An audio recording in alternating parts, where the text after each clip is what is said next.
Hello, my name is Joanna and welcome to my channel. I am a first year medical school student. Actually, no, I start medical school in 2 weeks or 1 week when this video is posted. So this video is about 7 things to do before starting medical school. These are 7 things that I am doing. They are divided into life hacks and school hacks. So let us begin with the life hacks.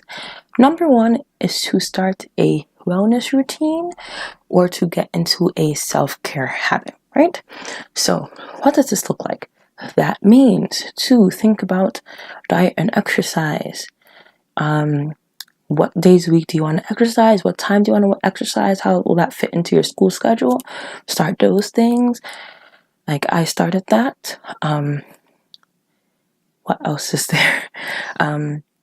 There's also the self-care day. You want to make sure that you have a day of the week where you really take the time to dedicate to yourself. If that means putting on a face mask, you put on a face mask. If that means giving yourself a pedicure or manicure, you give yourself a pedicure and manicure. For me, that includes hair day. I have a day where I dedicate to doing my hair, and that's a big part of self-care for me. What else is there? That also includes having a bedtime or a sleep routine. Make sure that you're prioritizing sleep, because although you should be sleeping during medical school, there will be some nights where you will not get enough sleep. So prioritizing sleep now, and especially having a sleep routine, will help you when you're trying to get back on track with your sleep during those times when exams hit or when a class gets too hard or things like that. So what is next? Excuse me for looking this direction, by the way. It's just my script is on my laptop here, so I'm just looking at it for reference. Number 2 of the lifestyle tips or the life hacks is to improve your cooking skills. Medical school, as you may know if you are starting, is extremely expensive. Like, I'm talking about very expensive. And the loans for medical school work a little bit differently than for undergraduate. I just took out my loans for my first year, so I can make a whole nother video about that if you would prefer that. But basically, for medical school and just for graduate school in general, you are taking out loans not just for tuition, but also for living costs. If you look at your loan package, it will include costs for living that your school has come up with for the area. So you will be spending a lot of unnecessary money if you are eating out every single day because you cannot cook. So especially the summer before, if you have time, this is the best time to learn your staple meals, to learn how to go through a recipe from beginning to end, and just get some good cooking habits down now so that you can save up that extra change during school.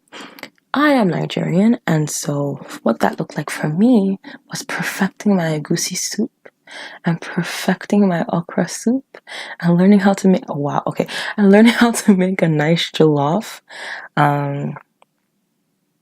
Yeah, I love food, so it was very important for me to learn. Yam porridge. It was very important for me to learn how to make some good food this summer because I can't come home all the time for food. Okay, number 3. Okay, 3. We're gonna go with number 3. You heard me mention money before. I'm gonna mention it again. Number 3 is to save up money. You are going to be spending a lot of money for school.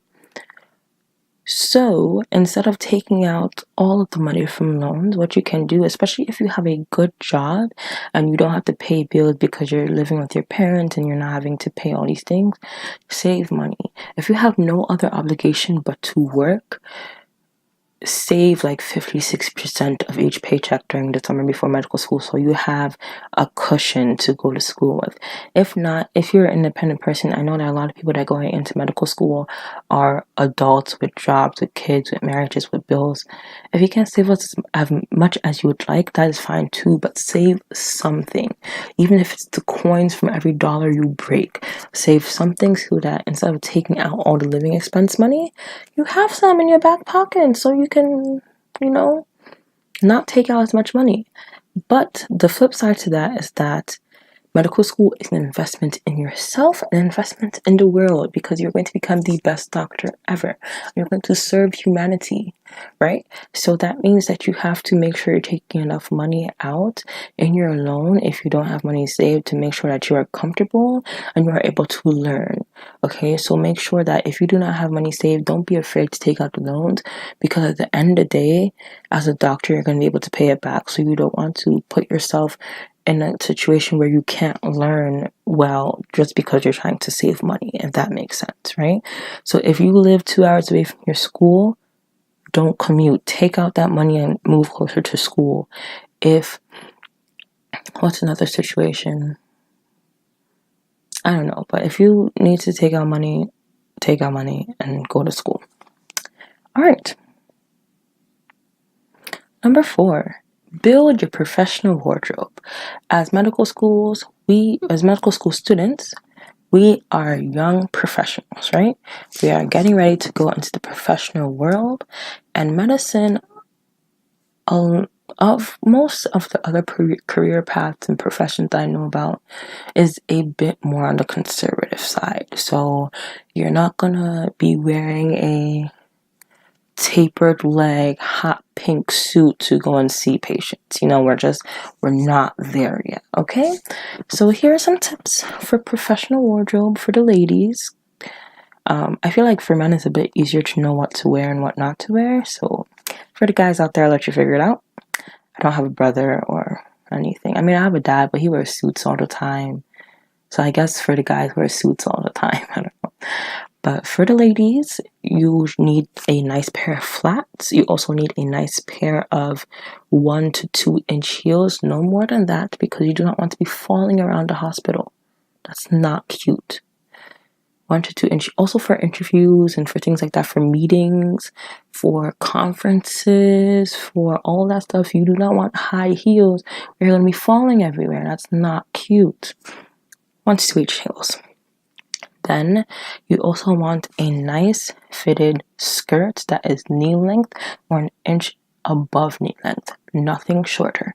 You want several nice fitting blouses that are not too revealing or too tight, especially if you're bustier like I am. You want something that fits really, really well. You also want a nice fitted pair of slacks that are not too tight. Again, you don't want to see every bump and curve of your body.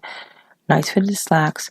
You want a skirt suit and a pantsuit for those special occasions. You're going to lean more towards the skirt suit because remember, medicine is conservative, so lean more towards that skirt suit, but have the pantsuit anyway. And for the slacks, the skirts, the suits, lean more towards navy. Black is seen as a bit of a morbid color in the American medical world, so I wouldn't get the black suits. I would definitely get the navy suits. I've seen this mistake a lot, that women will lean more towards the black suits. Don't do it. Get the navy suits, don't put yourself in that category, because first impressions, they're going to see that black suit and they're going to say, ooh, she didn't get the memo. Okay. I want to say we're up to number 5. So now we're entering into the school hacks. So the first thing you want to do is to review information you learned in undergrad. Review information you learned during your postbac. Review information you learned during your master's that pertain to medical school. So you're going to review your notes for classes, for orgo, for biochem, for genetics. Review those notes. Learn how to read research articles well. You can even read a few good books. I know that I should have a summer reading assignment for school. I have to read some books and for that pertain to practice of medicine. So if you want to get into reading some of those books, you can. I will have some suggested readings for medical school students down below, and I can also make a video about that. These are all books that I've been suggested to read from my school, and I've been required to read for different classes, so I know that they will help you in your practice or as you learn to become a practicing physician, and just learning how to react to and listen to patients. So definitely review information. You do not want to go into medical school not knowing your basic orgo, not knowing your basic biochem, not knowing your basic genetics. That's not gonna look pretty. Okay, so number 6. This might not pertain to everyone. I don't know if I mentioned this before, but I am in a BSMD program. That means I'm getting my bachelor's and I matriculate straight to medical school for the MD. And what that looks like for me is that my school actually put some of the med school classes during our second and third year of undergrad. So I've already taken 2 shelf exams, which are exams you'll take in medical school. So that being said, this tip, number 6, is to study for step 1. Step 1 is an exam you take before third year, in between your second and third year. And it's very important. It's basically the exam that determines what kind of doctor you can be. And everything you learn in your first 2 years of medical school is fair game. And so you want to be ready for the exam when it comes, right? So what I've been doing since I took biochemistry in my second year of undergrad is I have the first aid book. First aid. This is my best friend. Okay? This book has really been through it with me, you know?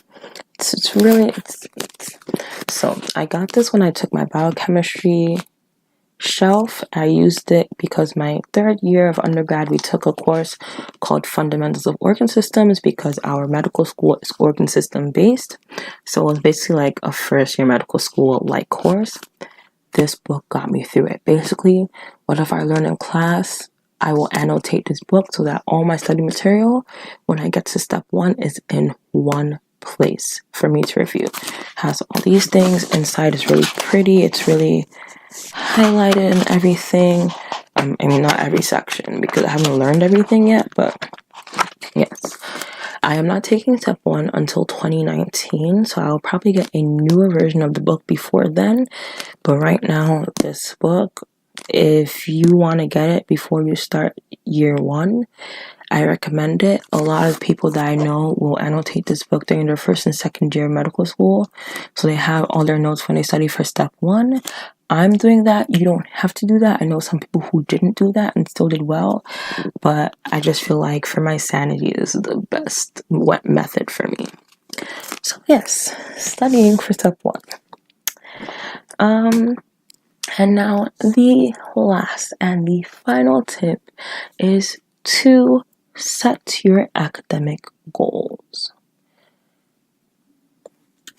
Medical school is very different from college, right? So when I say academic goals, I don't necessarily mean to get an A in every class. I mean, that's not even possible because a lot of some medical schools are pass-fail. Like my school is pass-fail, so I can't even really get an A in every course if I wanted to. But I mean to set goals about the type of student you want to be.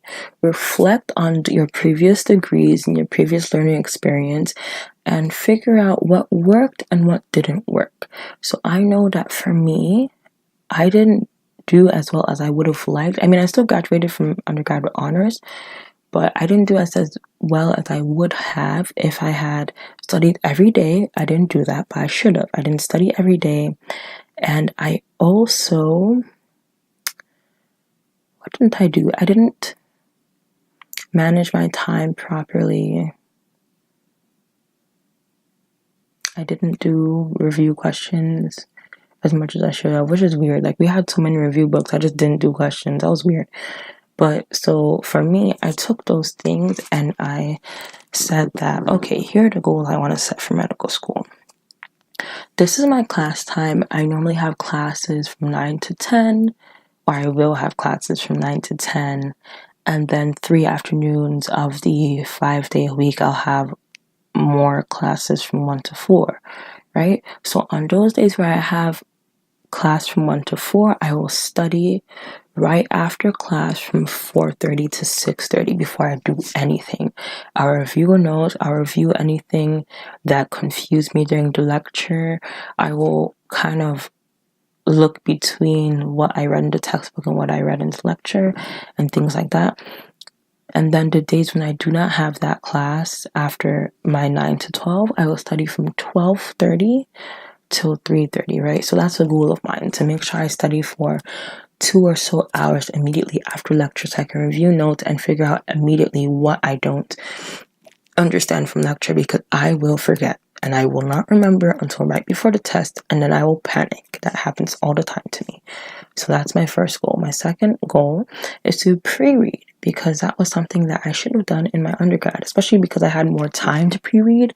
I know I won't have much time to pre-read in medical school, but my goal is definitely to make sure I'm pre-reading as much as possible, because you do not want to go into lecture to learn. Like, I know that sounds weird, but medical school is very self-directed, and science course in undergrad is very self-directed. So you should already have this experience of going to lecture, not necessarily to learn, but to kind of go over the things that you should know. Yeah. So then my third goal is that at the end of each week, I will set aside time to do practice questions pertaining to every thing that we learned during that week in lecture. So during the week, I'll do mostly like subject reviews. I'll be doing reviewing of notes. I'll be making flashcards, reviewing those flashcards. And during the weekend, I will stick to those practice problems. Because I definitely neglected practice problems during my undergrad. And that came back to bite me in the butt, especially during my shelf exams. Not doing practice problems really bit me in the butt. And finally, my last academic goal is that I will make a study schedule 3 weeks before each exam. We have the entire schedule for the first semester in terms of modules and when each exam is. So 3 weeks before each exam, I will make a study schedule with all the review questions for each subject, anything I don't understand, what I want to review on each day, how long I want to review on each day, a very detailed study plan, because I did not do that at all during undergrad. And I was always that one who, the week before the exam, I would start panicking because I haven't started studying yet. And then there would be a lot of all-nighters and a lot of crying. And I don't want to do that. So, study schedules. Those are just things I'm doing. For you, think of the type of student you want to be. Think of the things that you did well and not so well in undergrad and try and fix it for medical school. And also, the number one tip for making academic goals is be flexible and be ready to change it, because I have experience with this because I took fundamentals of organ systems during my undergrad. You have to be able to change your study patterns very quickly if it's not working, because you don't want to get stuck doing the same old thing, especially if the way you have to learn is a bit different for this exam. So that's number one, to be ready to change those goals and to change those study habits you have if it's not working for that particular section. That's about it. Those are my 7 tips for starting medical school, or the 7 things you should do before starting medical school. I don't know, but there it is. Thank you so much for watching this video. Thank you so much for staying till the end. I know I talk a lot. I'm working on it. If you like this video and you want to see more of me, please like and subscribe. Also, please comment more video ideas you want to see from me. I'm new to this whole journey and I would love some guidance. I really want to connect to whoever may be watching this video. That's about it.